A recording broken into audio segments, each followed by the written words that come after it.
بسم اللہ الرحمن رکوع 8 آف سورہ بقرہ۔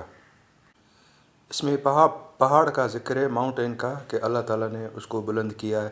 ایک رائے یہ ہے رفع نامنا بلند کیا، اور دوسری رائے یہ ہے کہ پہاڑ پہلے ہی بلند ہوتے ہیں، تو ان کے پہاڑ کے نیچے بنی اسرائیل سے عہد لیا گیا تھا، یعنی کہ جبل طور یا جبل موسیٰ کی بات ہو رہی ہے۔ وہ رفع نا کی بھی سلائڈ اس میں ڈالتے ہیں، اور قوت اللہ تعالیٰ نے کہا کہ بنی اسرائیل کو کہ توریت کو مضبوطی سے قوت سے پکڑو، تو اس کی سلائڈ بھی ڈالتے ہیں۔ یہ ماؤنٹ سنائی یا جبل موسیٰ یہ آج کل مصر میں یعنی کہ ایجپٹ میں ہے، اور اس میں میثاق کا لفظ آئے گا، اس کو انگلش میں کووننٹ کہتے ہیں۔ یہ جو ان کے ساتھ وعدہ، ان سے بنی اسرائیل سے وعدہ لیا گیا یا میثاق کیا گیا، اس کا مقصد یہ تھا کہ بنی اسرائیل میں تقویٰ آ جائے۔ یہ اس میں 63 آیت میں تقویٰ کا ورڈ لکھا ہوا ہے، تاکہ سو دیٹ بنی چلڈرن آف اسرائیل بیکیم پائس، تقویٰ، ان کو تقویٰ جو ہے مل جائے، اس کے لیے یہ ان سے قول و قرار لیا گیا تھا۔ پھر اللہ تعالیٰ نے ذکر کیا ہے آیت 64 میں کہ بنی اسرائیل اس اپنے قول و قرار سے مکر گئے، یعنی کہ بیک آؤٹ کر گئے۔ وہ بھی سلائڈ ڈال رہے ہیں یاد دہانی کے لیے۔ پھر اس کے بعد اس 8ویں رکوع میں یوم سبت یعنی کہ سیٹرڈے، یوم سبت یعنی کہ سبات کے دن کا ذکر ہے۔ یہ ہفتے والے دن مچھلیاں آتی تھیں۔ ہفتے والا دن اس لیے مشہور ہوا یوم سبت کہ اس دن ہفتے والے دن مچھلیاں آتی تھیں، اور بنی اسرائیل کو امتحان میں ڈالا گیا، کیونکہ وہ ہفتے والا دن ان کے لیے ریزرو تھا، نماز کے لیے، عبادت کے لیے، جس طرح سے ہمارے لیے جمعہ کا دن ریزرو ہوتا ہے۔ تو انہوں نے ہفتے کے دن گڑھے کھود کے چالاکی کر کے مچھلیاں پھنسائیں اور اتوار کو نکالتے تھے۔ تو انہوں نے دین میں چالاکی کی، تو اللہ تعالیٰ نے ان کو بندروں کا عذاب دے دیا، جس کا ذکر ہے 65 نمبر آیت میں۔ اور اس طرح سے اللہ تعالیٰ نے بندر کی سزا دے کر ان کو عبرت کے لیے نشان بنا دیا، اور جو متقین ہوں گے ان کے لیے ایک ایگزامپل سیٹ کی گئی۔ یہ بندروں والی سزا کے تھرو ایک ایگزامپل سیٹ کی گئی عبرت کی۔ اس کے بعد بنی اسرائیل کو کہا گیا کہ وہ ایک گائے ذبح کریں، جس کی وجہ سے سورہ بقرہ نام پڑ گیا۔ یہ معجزہ کیا گیا، اور وہ بنی اسرائیل میں ایک قتل ہوا تھا، تو اس کے قاتل کو ظاہر کرنے کے لیے یہ معجزہ دکھایا گیا۔ اور پھر جب گائے کے گوشت کا ایک ٹکڑا مقتول کو لگایا گیا تو وہ زندہ ہو گیا، اور اس نے اپنے قاتل کا نام بتایا۔ یہ بنی اسرائیل کے دل سخت ہو گئے تھے، اور یہ معجزہ بھی ان کے انسپائر نہیں کیا اس نے۔ بسم اللہ الرحمن الرحیم۔ سورہ بقرہ جو 8 نمبر رکوع ریکارڈ کیوں تھا، ان میں جوکو سورہ بقرہ جو نالو आहे تو وہ بھی اچی ویندو۔ سورہ بقرہ جو مطلب आहे انگریزی میں ان کے پراپر لفظ کاؤ نہ تھندو، ہیفر مانا ڈھگی، کاؤ مانا گؤں، وڈی گؤں، پر ان جو صحیح ترجمہ تھندو بقرہ جو ہیفر مانا ڈھگی، ہیفر مانا ڈھگی۔ ان سورہ بقرہ جی جکا پہریں آیت आहे، ان میں جکا مذہبی سپیریورٹی आहे، یا ہکڑو گروہ ॿिए खां वधीक आहे، ٹھیک आहे۔ ان میں 4 जेको मज़हबनि जो ذکر आहे، تو کوئی بھی مذہب कंहिं खां अफ़ज़ल न आहे، ऐं उन जो जेको बि पंहिंजो ईमान ऐं अमल हूंदो, उन गिरोह जो या मज़हब जो माण्हुनि जो जेको ईमान ऐं अमल हूंदो उहो दुरुस्त हूंदो، त उनखे उन जी तरजीह थींदी، त उन जो ज़िक्र आहे हिन में। ऐं इन में मुस्लमाननि जो बि नालो आहे، या अय्युहल्लज़ीना आमनू मुस्लमान हुजनि, या यहूदी हुजनि, या ईसाई हुजनि, या साबी हुजनि। साबी इहे या अॻे हूंदा सितारा परस्त माण्हू, त उन्हनि जो इहे 4 मज़हबनि जो ज़िक्र आहे इन में। त इन्हनि मां जिन ईमान आंदो, ठीकु आहे न। इहे जेके 4 क़िस्म जा माना मज़हब आहिनि, इन्हनि में जिन ईमान आंदो ऐं आख़िरत ते यकीन कयो, ईमान आंदो ऐं आख़िरत ऐं उन्हनि नेक कम कया, ऐं उन्हनि नेक कम कया त उन्हनि जो अजर अलाह साईं वटां, ऐं उन्हनि खे न ख़ौफ़ हूंदो न उहे ग़मगीन थींदा, न उन्हनि खे ख़ौफ़ हूंदो न उहे ग़मगीन थींदा। इहो ओपनिंग आयत आहे रुकू नंबर 8 जी। इन माना जेका लिटमस टेस्ट आहे, लिटमस टेस्ट माना उहो नेक कम कंदा, जेके नेक कम कंदा त उन्हनि खे न ख़ौफ़ हूंदो न ग़मगीन थींदा। इन में वस्साबीन जो ज़िक्र आहे। वस्साबीन माना साबी फ़िरक़ो, इहो हज़रत यहया अलैहिस्सलाम जी उम्मत हुई, पर इहो फ़िरक़ो हाणे दुनिया में कोन्हे, ख़तमु थी वियो आहे। ऐं इन जी दलील आख़िरी ख़ुतबे में बि मिले थी, साईं जन जे आख़िरी ख़ुतबे में, त जेका फ़ज़ीलत हूंदी कंहिं बि माना क़ौम जी, त उहा माना उनजे माना जेको तक़वा हूंदो, तक़वा ठीकु आहे न, त उन ते हूंदी। माना कंहिं अछे के कारे के कंहिं ज़ात पात ते, उहो आख़िरी ख़ुतबे में साईं जन सस्पेंड करे छॾिया आहिनि। जेके बि जहालत जूं रसूमात हूंदियूं, साईं जन आख़िरी ख़ुतबे में उहे सस्पेंड करे छॾियूं पंहिंजे पेरनि हेठां। त जेको बि हूंदो माना आख़िरत जो हिसाबु उहो मेरिट ते हूंदो, त उन में कंहिं बि मज़हब खे फ़ज़ीलत न आहे। कोई बि मज़हब जा माण्हू अगरि नेक कमु कंदा त उन्हनि जो अजर अलाह साईं वटि हूंदो, न उन्हनि खे न ख़ौफ़ हूंदो न उहे ग़मगीन थींदा। इन में इन लज़ीन आमनू माना मुस्लमाननि ॾे बि रेफरेंस आहे, यहूदियुनि ॾे, नसारनि ॾे, सभिनी ॾे, केर बि आहे, ठीकु आहे, केर बि आहे, अगरि उहो नेक अमल कंदो ऐं अलाह ते ऐं आख़िरत ते यकीन कंदो त उनजी माना कामयाबी थींदी, उन्हनि खे ख़ौफ़ ऐं ग़मगीन न थींदा।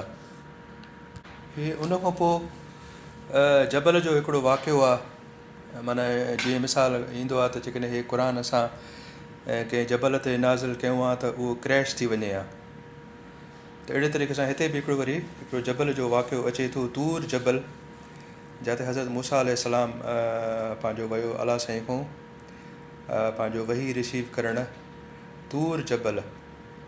त उन तूर जबल खे अलाह साईं मथे रेज़ कयो, खड़ो कयो।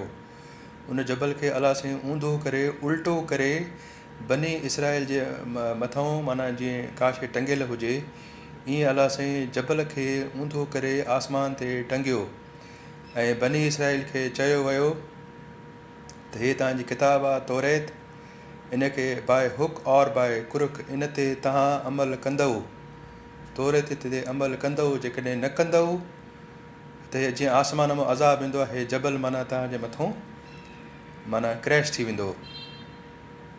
त जबल खे अलाह साईं मथे खड़ो करे ऐं उन्हनि खां कसम वरितो बनी इसराइल खां त हिन किताब ते यानी कि तौरात ते तव्हां अमल कंदव, न त उनजो अंजाम तव्हांजे साम्हूं आहे, आसमान ते मथे माना अज़ाब, जबल तव्हांजे मथां किरी पवंदो। उन में आयत में ईअं अचे थो त अलाह साईं चयो बनी इसराइल खे त इन किताब खे माना उन वक़्तु जेका तौरात हुई ओरिजिनल, उनखे तव्हां यहूदी मज़बूती सां पकड़नि, तौरात खे मज़बूती सां पकड़नि ऐं उनखे यादि कनि, ऐं तौरात खे यादि कनि त जीअं माना उन्हनि जो छुटकारो बची वञनि, ऐं उनखे तौरात खे यादि कनि त उन मां माना बची वञनि। त इन जो मतिलबु आहे त माना असांखे बि क़ुर शरीफ़ खे यादि करिणो आहे, यादि करिणो आहे। हिन में बि अहम दलील मिली वई त क़ुर जेकॾहिं कोई यादि कंदो त उनखे केॾो फ़ाइदो आहे। ऐं उन खां पोइ वरी हिकिड़ी जेको अफ़सोस जी ॻाल्हि आहे त पोइ माना बनी इसराइल वरी उन खां फिरी विया, यानी कि अलाह साईं मथे उन्हनि जे मथां जबल टंगे उन्हनि खे वॉर्निंग ॾिनी, ठीकु आहे न, वॉर्निंग ॾिनी मौत जी, अज़ाब जी, पोइ बि वरी फिरी विया बनी इसराइल जबल वारी थ्रेट खां पोइ बि। पोइ इहो अचे थो आयत में त जेकॾहिं अलाह साईं जो फज़ल, जेकॾहिं अलाह साईं जो फज़ल ऐं रहमत, फज़ल ऐं रहमत ॿ शयूं, फज़ल ऐं रहमत तव्हांजे मथां न हुजे हा त तव्हां हलाक थी वञो हा। हिन फज़ल ते हिकिड़ी मसनून दुआ यादि अचे, जीअं इंसानु मस्जिद में वेंदो आहे त उते दुआ घुरंदो आहे त अल्लाहुम्मा इन्नी असअलुका मिन फ़ज़लिका व रहमतिक, फज़ल ते मूंखे, त जीअं अलाह साईं इंसानु मस्जिद में वेंदो आहे नमाज़ पढ़ण, त उते अलाह साईं खां फज़ल जो सवाल कंदो आहे। त उहो जेकॾहिं बनी इसराइल जे मथां फज़ल ऐं रहमत न हुजे हा त उहे हलाक थी वञनि हा। ऐं उन खां पोइ सैटरडे छंछर जे ॾींहुं बनी इसराइल खे अलाह साईं इहो हुकुम ॾिनो त उन छंछर जे ॾींहुं तव्हां इबादत लाइ मख़सूस कंदो, रिज़र्व कंदो, छंछर खे रिज़र्व कंदो इबादत लाइ। जीअं असांजे लाइ माना पंहिंजो जुमे जो ॾींहुं रिज़र्व आहे, मख़सूस आहे, ईअं हुननि जे लाइ छंछर जो ॾींहुं अलाह जी इबादत लाइ मख़सूस हो। पर उन में बि हुननि दुनियावी मामलात कया ऐं शरीयत खे चेंज कयो, उन जो ज़िक्र आहे। त छंछर ॾींहुं हुकुम वारो सैटरडे ऑर्डर, छंछर वारो हुकुम उन्हनि वायलेट कयो बनी इसराइल।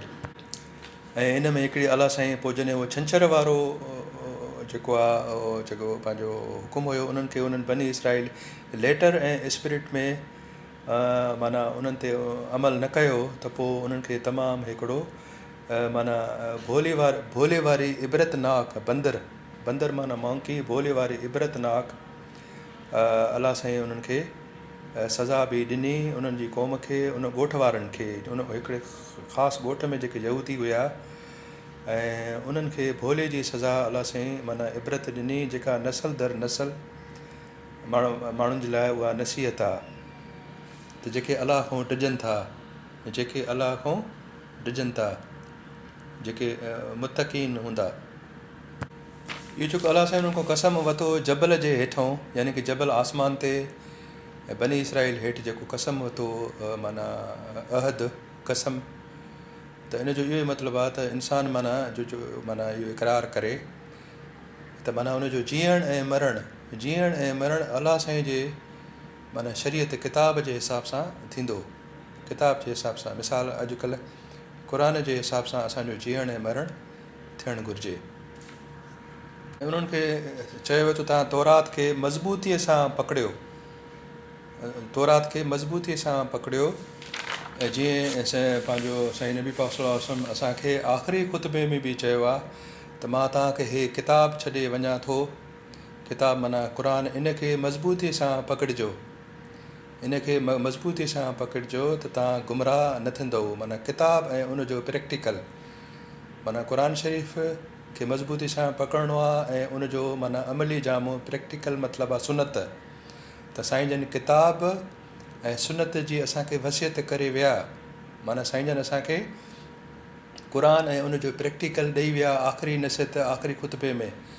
त इन क़ुर ते ऐं सुनत ते माना जेको माना सुनत जो मतिलबु आहे 23 साल नबी साईं जेको असांखे प्रैक्टिकल पंहिंजी ज़िंदगी जो लाइफ प्रोफाइल करे ॾेखारियो, उहो प्रैक्टिकल आहे। प्रैक्टिकल माना सुनत माना जेको 23 साल नबी साईं जन पंहिंजी हयाती मुबारक में अमल करे ॾेखारियो, प्रैक्टिकल करे ॾेखारियो, ज़िंदगी करे गुज़ारे ॾेखारी, उअं ई असांखे ज़िंदगी गुज़ारणी आहे।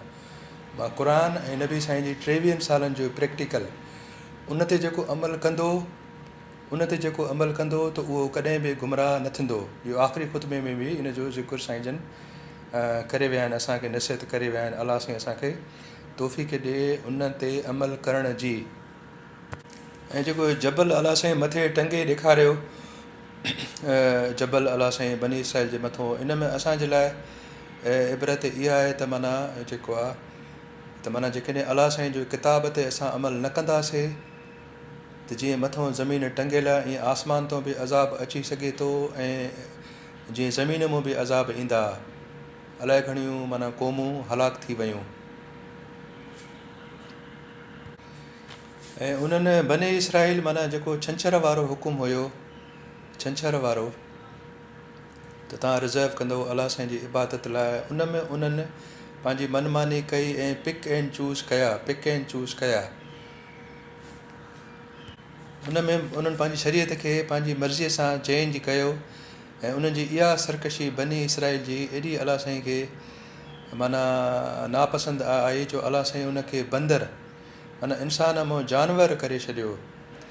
त जेको बि माना पंहिंजो अलाह साईं जी शरीयत खे चेंज कंदो पंहिंजो मक़सदु हासिलु करण जे लाइ, या उन मां का सहूलियत कढंदो, त उनखे अलाह साईं उनजो दर्जो इंसान खां बंदर जो मिसाल ॾिनो आहे। त अलाह साईं बनी इसराइल खे जे उन ॻोठ वारनि खे बंदर करे छॾियो, माना बोलो। ऐं इन जबल वारी जेका वार्निंग हुई, अलाह साईं जबल खे मथे आसमान ते उन्हनि खां वाइदो वरितो तव्हां तोरे ते अमल कंदव। उन खां पोइ वरी माना ज़िक्र अचे थो हज़रत मूसा अलैहिस्सलाम जो। त हज़रत मूसा अलैहिस्सलाम पंहिंजी क़ौम खे चयो त अलाह साईं तव्हांखे हुकुम ॾिए थो त तव्हां हिकिड़ी ढगी माना ढगी माना हैफ़र सिंधीअ में या काओ बि चइबो आहे, पर हैफ़र सही लफ़्ज़ आहे ढगी। अलाह साईं तव्हांखे हुकुम ॾिए थो त हिकिड़ी बकरा यानी कि जो नालो आहे सूरह बकरा, हिकिड़ी ढगी तव्हां माना ज़बह कयो। जॾहिं इहो ढगीअ खे ज़बह करण जो यानी कि सूरह बकरा में बकरा माना ढगी ज़बह करण जो जॾहिं हुकुम आयो त माना बनी इसराइल काफ़ी सुवाल पुछिया, काफ़ी सवाल बराए सवाल त उनजी कीअं हुजे उहा ढगी, उहा नंढी हुजे वॾी हुजे, उनजी डिस्क्रिप्शन कीअं हुजे, उनजो रंग कीअं हुजे, ठीकु आहे न। ऐं उन्हनि काफ़ी सवाल पुछिया। बहरहाल अलाह साईं उन जा 2-3 सालनि जो जवाबु ॾिनो ऐं बहरहाल उन खां पोइ उन्हनि उन ढगीअ खे ज़बह कयो ऐं उन में लफ़्ज़ जेको इस्तेमालु थियल आहे क़ुर में उहो यफ़अलून सूरह बकरा जी 71 नंबर आयत में लफ़्ज़ इस्तेमालु थियल आहे यफ़अलून माना उहो अमल जेको तव्हां अमल कयो पर तव्हां दिलि सां न कयो, ठीकु आहे न। उहो अमल तव्हां कयो जेको तव्हां दिलि सां न कयो। जीअं मिसाल माण्हू ज़कात ॾिए दिलि सां न ॾिए, ठीकु आहे न, नमाज़ पढ़े दिलि सां न पढ़े, अहिड़े तरीक़े सां हुननि ढगीअ खे ज़बह कयो पर माना अलाह साईं चए थो यफ़अलून, ॼण उन्हनि दिलि सां उनखे ज़बह न कयो। उनजी वजह इहा हुई त बनी इसराइल जॾहिं फ़िरौन मिस्र में रहंदा हुया त उतां जी तहज़ीब खां काफ़ी इंस्पायर थियल हुया ऐं उते मिस्र में ढगीअ जी पूॼा कई वेंदी हुई। मिस्र में ढगीअ जी पूॼा कई हूंदी त हिननि जे दिलनि में उहो माना उनजो असरु हो त अलाह साईं उनजो माना जेको दिलनि में ऐं जेको तक़दुस हुयो जेको माना हिन में इहा दलील आहे त जेको तव्हांजे दिलनि में आहे उहो बि अलाह साईं खे ख़बर आहे। त अलाह साईं उनजे दिलनि में जेको ढगीअ जो माना बकरा जो जेको तक़दुस हुयो अलाह साईं खे उनजी बि ख़बर हुई ऐं अलाह साईं उनखे ज़ाहिर करण वारो हुयो ऐं उनजो अलाह साईं इम्तिहान वरितो त तव्हां इनखे ज़बह कयो। पोइ हुननि ढगीअ खे ज़बह कयो, अमली तौर सां ज़बह कयो, पर ॼण दिलि सां करण वारा न हुया। त उन्हनि ढगीअ खे ज़बह कयो पर ॼण दिलि सां न कयो त अलाह साईं लफ़्ज़ लिखियो आहे यफ़अलून, माना उन्हनि उनखे ज़बह कयो पर ॼण दिलि सां न कयो। त अलाह साईं खे इंसान जे दिलि जी बि ख़बर आहे। ऐं नेक्स्ट रुकूअ में यानी कि नेक्स्ट रुकू नंबर 9 जेको रिकॉर्ड थींदो उन में इनशा अलाह अची वेंदो सॼी तफ़सील त गऊं खे ज़बह करण जो हुकुम छो ॾिनो वियो ऐं उनजा कहिड़ा मक़ासिद हुया ऐं उन में अलाह साईं जी कहिड़ी हिकमत हुई। उन में 2-3 ईंदा इनशा अलाह उहो नेक्स्ट रुकू में असां रिकॉर्ड कंदासीं। ऐं इन में जेको आहे माना इन शइ खे अलाह साईं नापसंदि कयो आहे त माना जीअं उहे पुछनि पिया गऊं कहिड़ी हुजे, माना नंढी हुजे वॾी हुजे, ठीकु आहे, कलर कहिड़ो हुजे, ठीकु आहे न। त इहे फज़ूल सवाल जेके आहिनि उनखे अलाह साईं हिन में माना नापसंदि कयो आहे। बसि इहो आहे त शरीयत जो जेको हुकुम हुजे हज़रत मूसा अलैहिस्सलाम उन्हनि खे चयो त तव्हां ज़बह कयो त माना कयो, वधीक सवाल न आहिनि पुछणा। छो जो अलाह साईं दीन खे आसान कयो आहे त उनखे मुश्किल सवाल पुछी ऐं उनखे कंफ्यूज़ न आहे करिणो।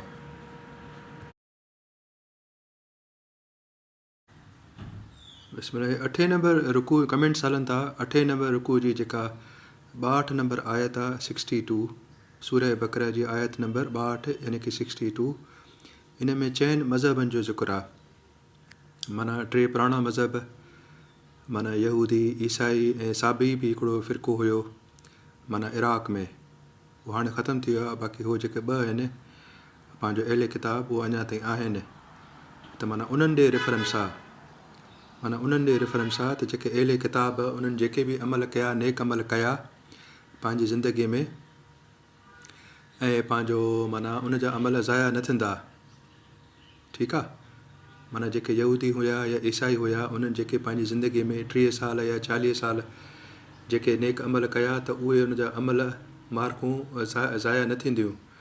अलाह साईं वटि उन्हनि खे उनजो अजुर मिलंदो, अलाह साईं वटि उन्हनि खे उहे 30 साल 40 साल जेके उन अमल कया नेक अला साईं वटि उन्हनि खे उनजो अजुर मिलंदो। ऐं पंहिंजो उन खां पोइ जेके मुस्लमान थी विया त उहो वरी अजुर उन्हनि खे प्लस पॉइंट आहे, उहा वरी प्लस मार्कूं आहिनि। 30 साल 40 साल अहिड़े किताब जेके बि अमल कया उन्हनि जो उन्हनि खे अजुर मिलंदो, उनजो ज़िक्र आहे। ऐं पर उन में बुनियादी ॻाल्हि इहा हुई त माना जेके 2 अरकान हूंदा आहिनि ईमान जा, माना अलाह ऐं आख़िरत, अलाह ऐं योम आख़िरत माना क़यामत, ठीकु आहे। त माना जेको बि माना दुनिया में माना 2 जेके वॾा अरकान आहिनि, माना अलाह हिन काइनात में मेन अलाह आहे उन ते, ऐं उहो क़यामत क़ाइमु कंदो। 2 वॾा अलाह आहे ऐं आख़िरत योम आख़िरत 2 वॾा आहिनि। त उन्हनि ते जेको माना ईमान रखंदो त उन्हनि खे बि आख़िरत में मार्कूं मिलंदियूं, ठीकु आहे न। उहो ज़ीरो न आहिनि, उनजो जेको अमल आहे उन्हनि खे मार्कूं मिलंदियूं। ऐं उनजे करे असां जेको आहे हिन पंहिंजो रुकू में जेको प्रोफाइल आहे उन में ताराज़ी हणूं था, माना उन्हनि जा अमल बि नेकियूं जेके उन अजुर मिलंदो। हाणे कीअं मिलंदो, केतिरो वला आलम उहो अलाह खे ख़बर आहे, त उन ते असां नथा वञूं, उहो अलाह खे ख़बर आहे त केरु जेको आहे, कंहिंजूं 5 मार्कूं हूंदियूं, कंहिंजूं 30 मार्कूं हूंदियूं, कंहिंजूं 80 मार्कूं, अलाह खे ख़बर आहे, असां ओॾे नथा वञूं। बहरहाल हिन आयत में मार्कूं आहिनि, जेको बि अमल कंदो नेक उन जूं मार्कूं आहिनि।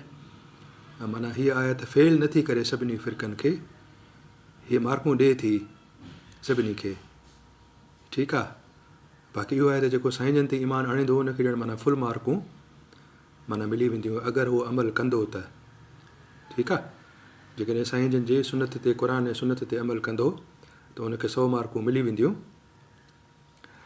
ऐं बशर्ते के उहो अमल करे क़ुर ऐं सुनत ते आख़िरी ख़ुतबे जे मुताबिक़।